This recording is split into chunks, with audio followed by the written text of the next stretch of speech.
Hello बच्चों, हम 10th class का रिटेल का फर्स्ट यूनिट कर रहे हैं।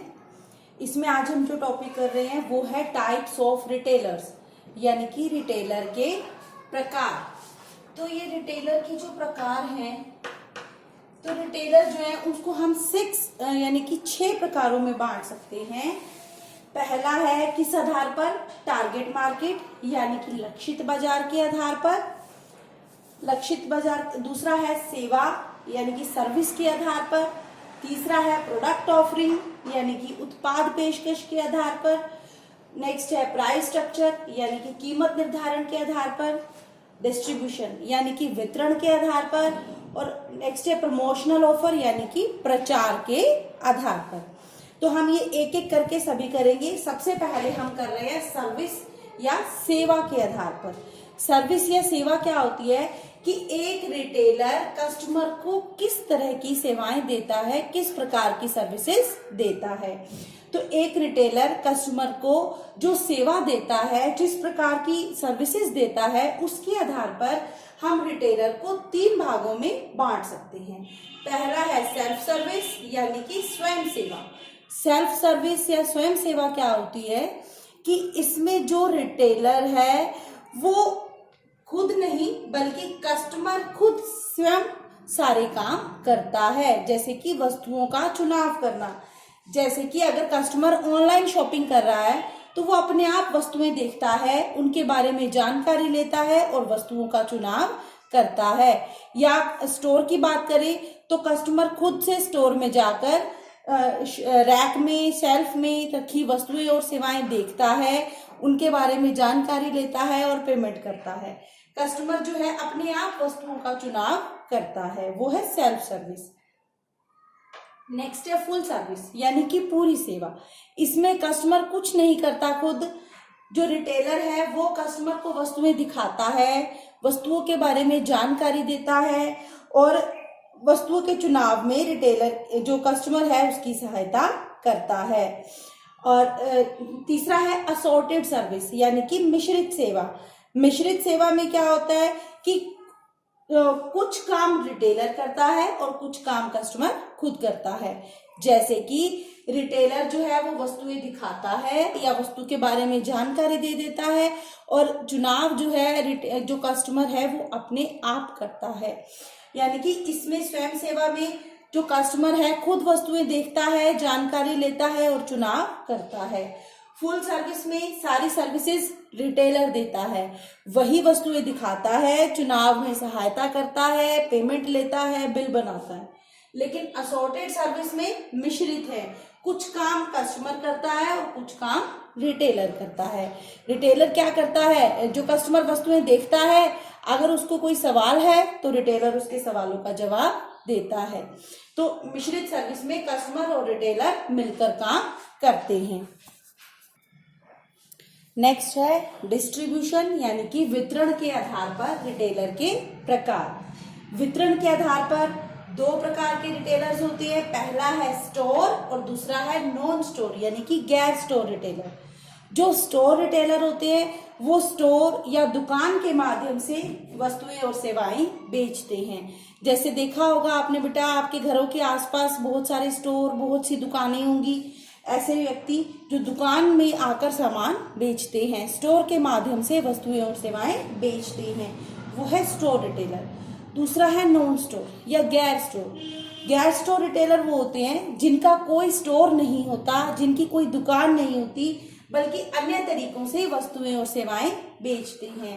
जैसे कि ऑनलाइन स्टोर। ऑनलाइन जैसे कि आपने देखा है Amazon.com है, मिंत्रा है, स्नैपडील है। ये ऑनलाइन यानी कि इंटरनेट के माध्यम से वस्तुएं और सेवाएं बेचते हैं। टेलीमार्केटिंग। टेलीमार्केटिंग क्या होता है, ये टेलीफोन के माध्यम से वस्तुएं और सेवाएं बेचते हैं। वेंडिंग। वेंडिंग क्या होता है बेटा, मशीन। इसमें मशीन में हम पैसे डालकर, सिक्के डालकर वस्तुएं प्राप्त कर सकते हैं। इसमें वस्तुएं लेने के लिए किसी रिटेलर की आवश्यकता नहीं होती। नेक्स्ट है ईमेल। ईमेल यानी कि इलेक्ट्रॉनिक मेल। हम इंटरनेट के द्वारा ईमेल भेजकर भी वस्तुएं और सेवाएं बेच सकते हैं।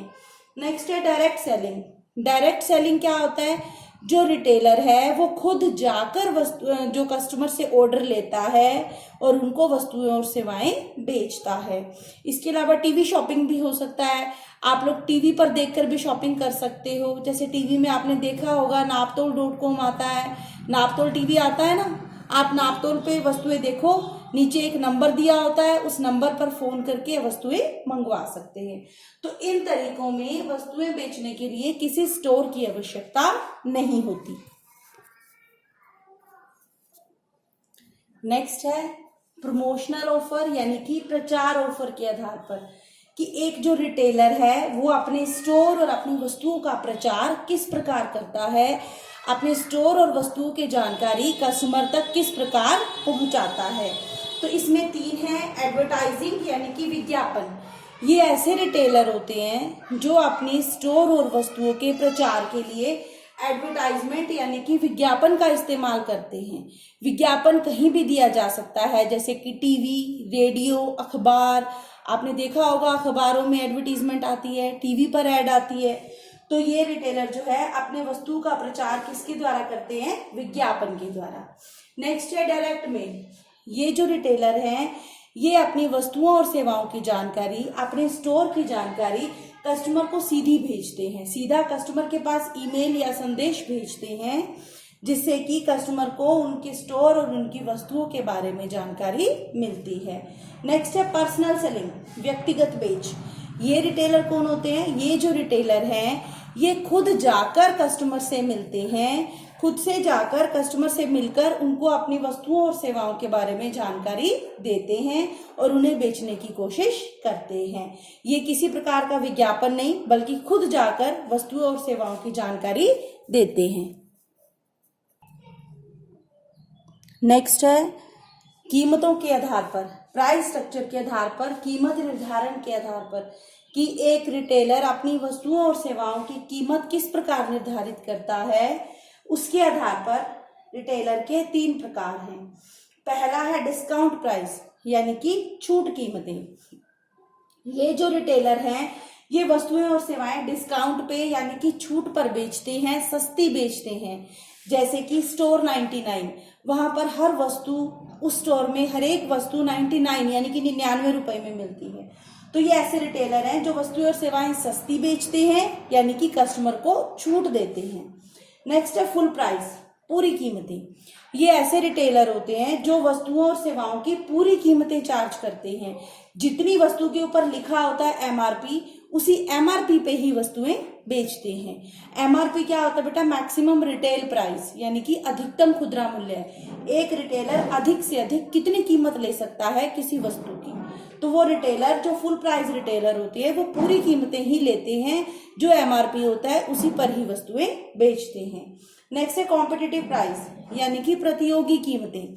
जो ये रिटेलर हैं ये उस कीमत पर वस्तु बेचते हैं जिस कीमत पर उनके प्रतियोगी बाजार में वस्तुएं बेच रहे हैं।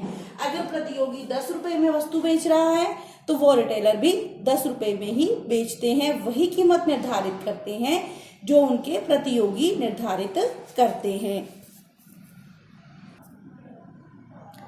आगे है प्रोडक्ट ऑफरिंग यानी कि उत्पाद पेशकश के आधार पर कि एक रिटेलर किस प्रकार के उत्पाद बेचता है, किस प्रकार की वस्तुएं बेचता है। तो उत्पाद पेशकश के आधार पर 3 प्रकार के रिटेलर हैं, general merchandiser, multiple line speciality retailer और सिंगल लाइन स्पेशलिटी रिटेलर। तो जनरल मर्चेंडाइजर क्या होते हैं बेटा, सामान्य रिटेलर। ये ऐसे रिटेलर होते हैं जो अपने स्टोर में जनरल मतलब अनेक प्रकार की वस्तुएं बेचते हैं। जैसे कि गांवों में छोटे छोटे स्टोर होते हैं या आपने देखे होंगे जनरल स्टोर होते हैं, वहां पर अनेक प्रकार की वस्तुएं मिलती हैं।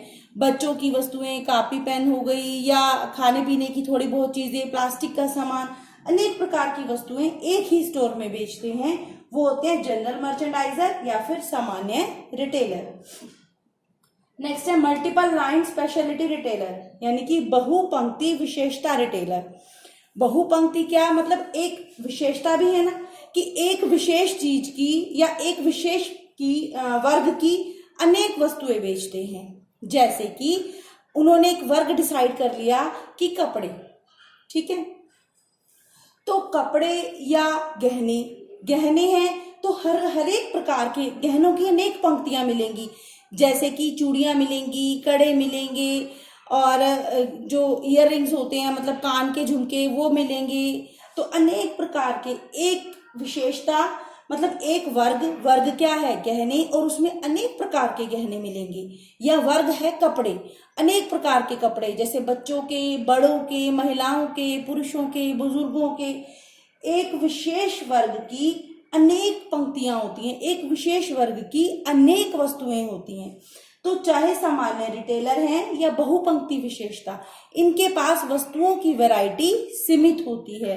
क्यों? क्योंकि अनेक प्रकार की वस्तुएं हैं तो सबकी बहुत अधिक मात्रा नहीं रख सकते, तो हर एक प्रकार की थोड़ी थोड़ी वस्तुएं मिलती हैं। नेक्स्ट है सिंगल लाइन स्पेशलिटी रिटेलर, एकल लाइन विशेषता रिटेलर। तो ये क्या होते हैं? ये ऐसे रिटेलर होते हैं जो एक विशेष वस्तु की बहुत सी वैरायटी रखते हैं। सिंगल लाइन, एक ही लाइन, जैसे कि घड़ियों की दुकान, घड़ियां हैं तो वहां केवल घड़ियां ही मिलेंगी और घड़ियों की बहुत सी वैरायटी मिलेगी आपको। तो इनके पास वस्तु एक प्रकार की होती है लेकिन उनकी वैरायटी बहुत अधिक होती है। इनके पास वस्तुएं अधिक होती हैं लेकिन उनकी वैरायटी यानी कि उनके प्रकार बहुत सीमित होते हैं, वैरायटी उनके पास कम होती है। नेक्स्ट है टारगेट मार्केट यानी कि लक्षित बाजार के आधार पर। टारगेट मार्केट या लक्षित बाजार, एक रिटेलर किस बाजार को लक्ष्य करता है, कौन कौन से कस्टमर को, कौन कौन से ग्राहकों को लक्ष्य करके वस्तुएं और सेवाएं बेचता है। तो इसमें पहला है मास मार्केट। मास मार्केट क्या होते हैं? ये ऐसे रिटेलर होते हैं जो पूरी बाजार के लिए वस्तुएं और सेवाएं बेचते हैं। ये ऐसी वस्तुएं और सेवाएं बेचते हैं जो सभी वर्ग के लोगों के लिए होती हैं, जैसे कि शैम्पू है, टूथपेस्ट है। तो सेम शैम्पू टूथपेस्ट सभी इस्तेमाल करते हैं, चाहे वो बच्चे हों या बड़े हों या पुरुष हों या महिलाएं हों। तो ये ऐसे मार्केट होते हैं, ऐसे रिटेलर होते हैं जो सभी वर्ग के लोगों के लिए वस्तुएं और सेवाएं बेचते हैं। नेक्स्ट है स्पेशलिटी मार्केट, विशेष बाजार। स्पेशलिटी मार्केट क्या होती है? जो विशेष प्रकार के ग्राहकों के लिए वस्तुएं और सेवाएं बेचते हैं। ये अधिकतर ऐसी मार्केट होती है जो ऐसे ग्राहकों के लिए होती है जो अधिक कीमत देने को तैयार होते हैं। ये किसी विशेष प्रकार के ग्राहकों के लिए वस्तुएं और सेवाएं बेचते हैं, जैसे कि ब्रांडेड कुर्तीज, की सिर्फ महिलाओं के लिए ब्रांड के महंगे कपड़े तो सिर्फ कुछ खास व्यक्ति ही लेते हैं, कुछ खास महिलाएं ही लेती हैं। क्यों? क्योंकि वो एक निश्चित ब्रांड के होते हैं, महंगे होते हैं और केवल महिलाओं के लिए होते हैं। तो क्या है? विशेष बाजार, विशेष प्रकार के कस्टमर के लिए वस्तुएं और सेवाएं देते हैं। नेक्स्ट है एक्सक्लूसिव मार्केट, अनन्य बाजार। अनन्य बाजार क्या होते हैं कि ये कस्टमर की जरूरत के अनुसार उनको वस्तुएं और सेवाएं बेचते हैं। ये बहुत ही अलग अलग कस्टमर को अलग अलग सेवाएं देते हैं, जैसे कि टेलर है, टेलर सबके लिए सेम फिटिंग का सूट नहीं बनाएगा, वो हर एक कस्टमर को उसी के अकॉर्डिंग सेवाएं देगा। तो इनकी जो सेवाएं हैं, इनकी जो वस्तुएं हैं वो हर एक ग्राहक के अनुसार अलग अलग होती हैं। ये हर एक ग्राहक को अलग मानते हैं, जैसे कि सैलून है यानी कि नाई की दुकान है, कटिंग है, तो एक नाई है या ब्यूटी पार्लर है, सबकी कटिंग एक जैसी नहीं करेगा। सभी की बालों को देखकर, उसके चेहरे को देखकर उसके अनुसार वो कटिंग करेगा। तो ये कैसे बाजार होते हैं? अनन्य बाजार, जो कि कस्टमर की जरूरत के अनुसार हर एक कस्टमर को अलग समझते हैं और हर एक कस्टमर को अलग वस्तुएं और सेवाएं देते हैं। तो ये थे रिटेलर के 6 मेन प्रकार और उनके आगे उनके अलग अलग प्रकार। तो उम्मीद है आपको ये समझ में आया होगा। नहीं आया तो इस वीडियो को दोबारा सुने और उनको ध्यान से समझें। Thank you.